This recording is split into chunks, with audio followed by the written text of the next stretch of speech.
Edward Snowden recently appeared on the Joe Rogan show and exposed the frightening truth about how much data the government is really collecting on you and everyone else just by the use of your iPhone and Android cellular devices. You think your phone is secured? Think again. Your phone calls, location, contact list, Wi-Fi usage, people you hang out with, and all your open apps are being stored in a database to potentially use against you if you ever become targeted. The interview is very eye-opening and downright scary, and something every American should be paying very serious attention to. One of the best things you can do to help protect yourself online is sign up for a free 30-day trial of Virtual Shield VPN. This will allow you to create a secure connection to another network over the internet. All you have to do is click the link below, download the free 30-day trial, install it, and click Connect. And you'll be connected to a different virtual private network. Virtual Shield is offering a Black Friday month-long special of 40% off all VPN plans and all premium add-ons including Protection Plus, residential access, and VIP performance plans for as low as a cup of coffee. So click the link below and sign up for your free 30-day trial of Virtual Shield VPN.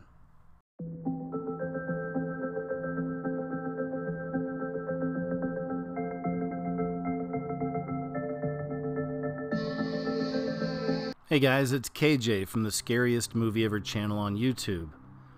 And we really are living at a time where technology is advancing so fast it's hard to keep up with.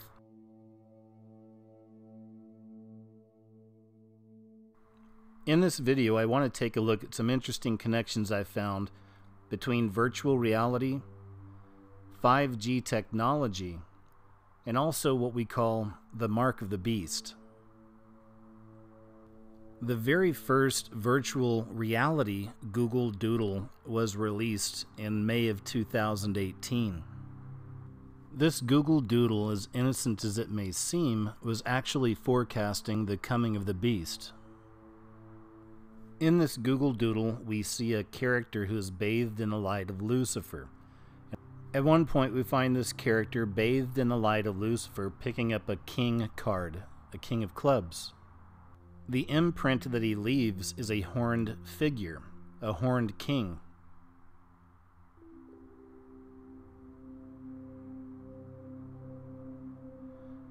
That card then falls down on the Six of Hearts. Then we see a Queen of Hearts. And this Queen of Hearts has 2 rows of 6 hearts on her dress. This king picks up one of the hearts off the Six of Hearts and takes it over to the Queen, completing the 666.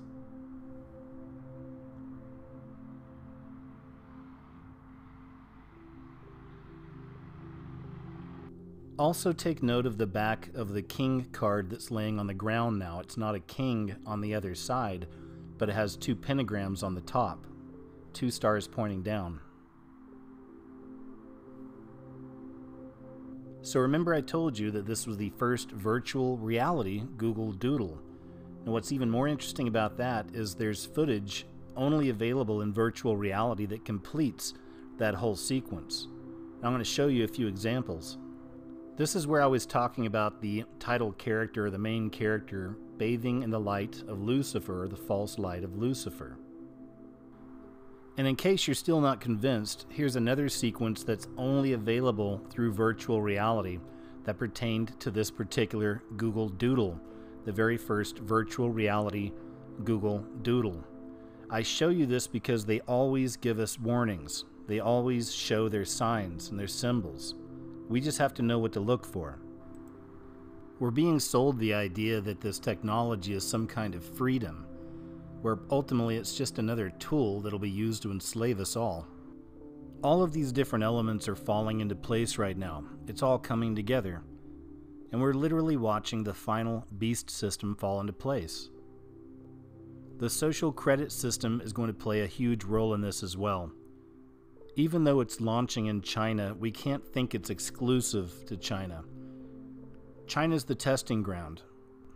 And the social credit system is something I believe ultimately everyone's going to have to deal with, as I see it as a major component of the beast system.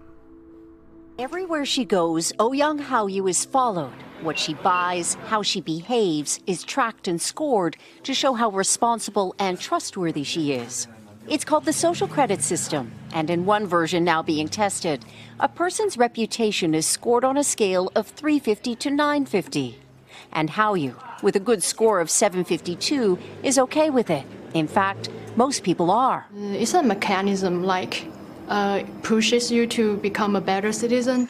It's big data meets Big Brother, expanding how the government monitors, understands, and ultimately controls its 1.4 billion citizens. Thanks to advances in artificial intelligence and facial recognition, and a web of more than 200 million surveillance cameras. Are people bothered by privacy concerns? We think the lot of camera keep the safety is really good. We can accept it. Companies are experimenting with the algorithms to help the government create the new national social credit system. The government also has pilot projects. In one, citizens are required to do hours of unpaid work to get benefits. And scores are docked for things like littering, a messy yard, gossip, even jaywalking. Video of offenders is shown on the local news. And information collectors like Zhou Aini are paid to report on their neighbors. Her quota, 10 entries a month. Like the man who carried a drunk person home. A good deed, she says. Good social credit gets rewarded with perks like cheap loans and travel deals. But a bad score means public shame and worse. Huang Huijun lost a court case and didn't pay. Now he's on a government blacklist. I can't buy airplane or train tickets, he says, and the list goes on. Being discredited makes it hard to get a job or put kids in top schools. The social credit system will go nationwide next year, and few here are willing to criticize it. Something that may pose a risk itself for a bad score and the life that comes with it. As I'd mentioned, China, I believe, is the testing ground for this social credit system that'll eventually be used on us all. And before you say it can't happen here, let me show you multiple examples of how it actually already is. A parallel system is developing in the United States right now, in part as a result of Silicon Valley, user policies, and in part by surveillance of social media activity by private companies. The New York State Department of Financial Services announced earlier this year that life insurance companies can base premiums on what they find in your social media posts. The use of social media is an extension of the lifestyle questions typically asked when applying for life insurance. But now these companies are granted the ability to take the answers you give to their questions and compare them to your social media posts. A company called PatronScan sells products designed to help bar and restaurant owners manage customers. PatronScan helps spot fake IDs and troublemakers. When customers arrive at a PatronScan using bar, their ID is scanned. The company maintains a list of objectionable customers designed to protect venues from people previously removed for such things as fighting, sexual assault, drugs, theft, and other bad behavior. Airbnb is a major provider of travel accommodation and tourist activities, and it bragged in March that it now has more than 6 million listings in its system. That's why a ban from Airbnb could be a really big deal, especially if you have to travel a lot for your job. Airbnb can now disable your account for life for any reason it chooses, and it reserves the right to not tell you the reason. The company's canned message includes the assertion that this decision is irreversible and will affect any duplicated or future accounts. Please understand that we are not obligated to provide an explanation for the action taken against your account. Since this has taken effect, many users of Airbnb have complained that they've been banned from the service based on something that the host privately tells Airbnb about them. So more and more we're seeing the development of that see something, say something, nightmarish dystopian future. People are getting banned by Uber now too. Whenever you get out of the car after an Uber ride, the app always invites you to rate the driver. But what many passengers don't know is that the driver also gets an invitation to rate you. If your average rating turns out to be significantly below average, Uber will ban you from the service. PayPal is another huge internet business that's banning people based on their views. And of course, PayPal is not the only one. As I said, we're seeing our own version of the social credit system manifest here in America. You will be chipped, it's just a matter of time. And then, of course, we have one of the most obvious examples of the social credit system spreading globally, and that comes to us through YouTube. To explain all of the insane changes on YouTube just over the last few years, and the obvious growing censorship would take a video all itself. And of course, many people have made videos on this very subject. But YouTube, Twitter, Facebook, really all of the big social media companies have all been caught specifically over the last few years targeting individuals based on their beliefs.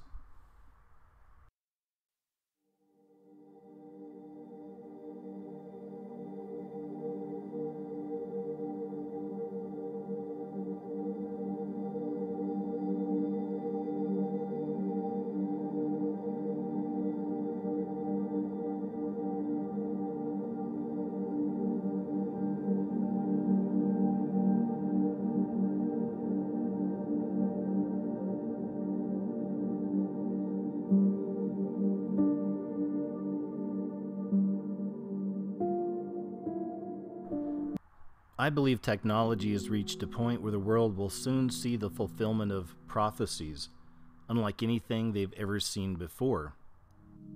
We now carry around smartphones in our pockets that can connect us with others all around the world almost instantly. And we've also created nanotechnology that can literally alter our DNA. We've created quantum computers that can literally reach into other dimensions. When you do this, beware, because you think, just like the guy in the stories, that when you do this, you're going to put that little guy in a pentagram, and you're going to have your holy water out, and you're going to wave it at the thing, and by God, it's going to do exactly what you say and not one thing more, but it never works out that way. So this is an attitude that some are having, this emerging alarmism about the way this is going to go. But these words, demons, doesn't capture the essence of what's happening here. I don't know if any of you are turn-of-the-century weird fiction fans, but there's this guy named H.P. Lovecraft, who's a very famous American weird fiction author. And he espoused a view which is called cosmicism. And the essence of cosmicism is cosmic indifference. So what he was saying is basically, yes, there are these massively intelligent entities out there, but they're not good, they're not evil. They just don't give a shit about you even in the slightest. The same way that you don't care about an ant is the same way they're not going to care about you. And these things that we're summoning into the world now are not demons, they're not evil, but they're more like the Lovecraftian great old ones. There are entities that are not necessarily going to be aligned with what we want.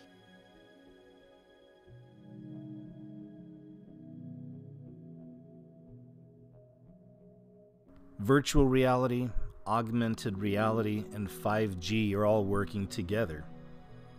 This is an example of how we can literally watch this final beast system being built before our very eyes.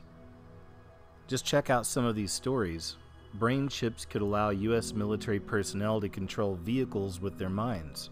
Samsung patents smart contact lenses that record video and let you control your phone just by blinking.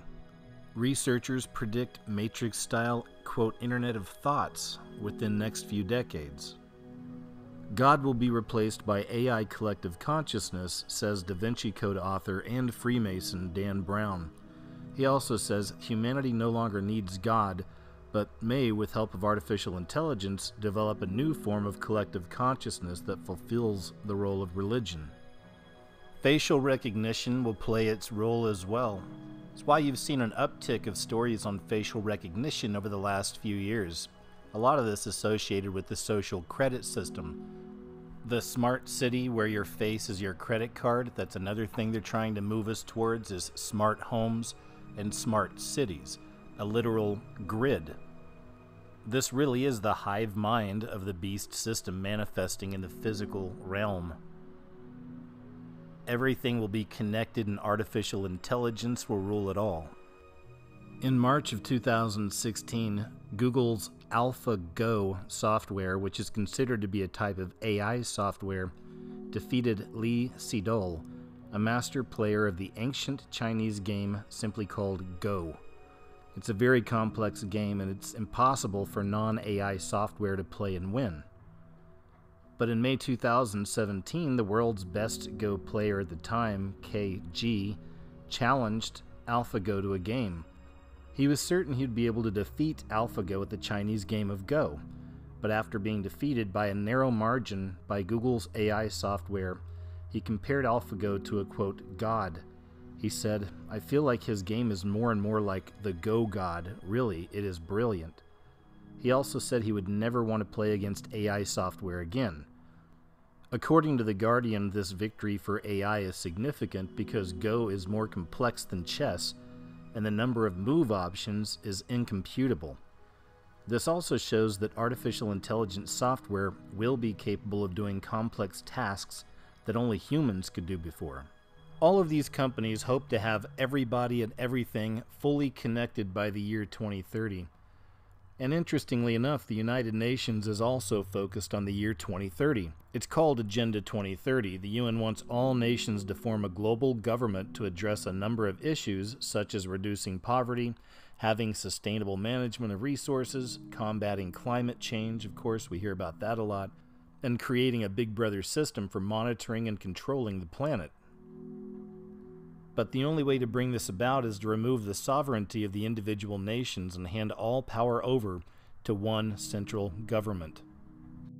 As we rely more and more on internet-connected devices, experts say this year we're going to see more advances, especially in your home. My colleague, Rena Ninan, spoke with CNET senior producer Dan Patterson about the Internet of Things. It sounds like a lot of jargon, but if you think about processing power and connectivity, and we just mean computer chips and the internet embedded into everything. So we've heard a lot of jokes and commentary about your refrigerator or your washer dryer. Yeah. That sounds funny, but if you think about your washing machine at scale, if you can understand the water flow, this saves us tons of energy in the long run. So the Internet of Things is really just connectivity and processing power embedded into the world around us. And this is also the industrial world. It is our cities. So we're going to hear a lot about smart cities, about smart cars, and about the smart home. Because when everything is connected, all of a sudden we have data that allows us to really understand the world in ways that we never were able to before. Over the last few years, DARPA has been using a new technology. It's a brain implant called Stentrode. A relatively new Mark of the Beast device just took the world stage, the Stentrode. Applicants using the Stentrode can control electronics with their thoughts. According to reports, the Stentrode is a non-invasive technology that doesn't require brain surgery for it to get embedded into a user's mind. Something else we do here on this channel is we follow the signs and the symbols. Keeping that in mind, when we start looking into a lot of these tech-based corporate logos, we find a lot of similar so-called beast system symbolism, or Illuminati symbolism. Freemason occult connections can be found in a number of these technology-based corporate logos. And the fact that there are only a limited number of Masonic symbols available, yet how frequently they're actually used in these corporate logos, makes it virtually impossible to dismiss it as a coincidence, considering the infinite number of other alternative designs they could choose from. Here's a few more examples as well. When we're looking at this, it's what we talk about on this channel and what I've been talking about for many years. We're literally seeing the beast system manifest through these symbols. I also believe we're living in a time where everything's being revealed, so this is another example of that as well.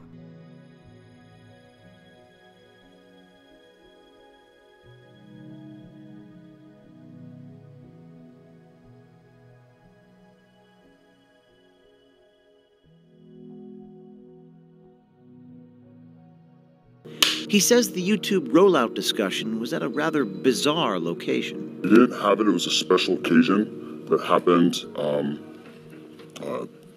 in May, and they invited us all to the Masonic Temple to talk about the future of the company, and they invited us all to the Masonic Temple to talk about the future of the company. For YouTube, and they described that they were going to have more content filtering. And right after that happened, a lot of the content creators started to get demonetized, and their videos started to get deranked. Even looking at the Oculus virtual reality headset, if you look at the symbols, they have the obvious all-seeing eye right in the very front of it. This is important because once again it shows us the spirit behind this technology and how all of this stuff connects. There's also a really interesting story that came out a while back about the Oculus. This just happened a few months ago, and I see this as another example of how everything's coming out, everything's being exposed. Facebook accidentally includes secret messages in Oculus VR devices.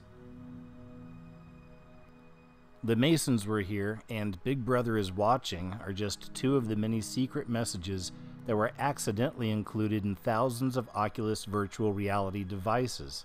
Check out this sequence from a movie called Lawnmower Man 2, which is also about the virtual reality creating the God-Man. And check out the Masonic symbolism right here. Mark Carney, who's the Bank of England governor, recently called for a global monetary system to replace the dollar. That's why it should come as no surprise that we find Google wanting to get into the banking business now. So what if the image of the beast is not a hologram or a statue created by the false prophet, but an actual living image created in the human mind through these satanic spiritual powers? No matter how exactly it manifests, the image of the beast, I believe, is a satanically induced form of mind control. In this scenario, the image is alive by virtue of the fact that it lives in the mind. This living image is then used to call those who follow the beast to worship both the dragon, Satan, and the beast from the abyss, Apollyon.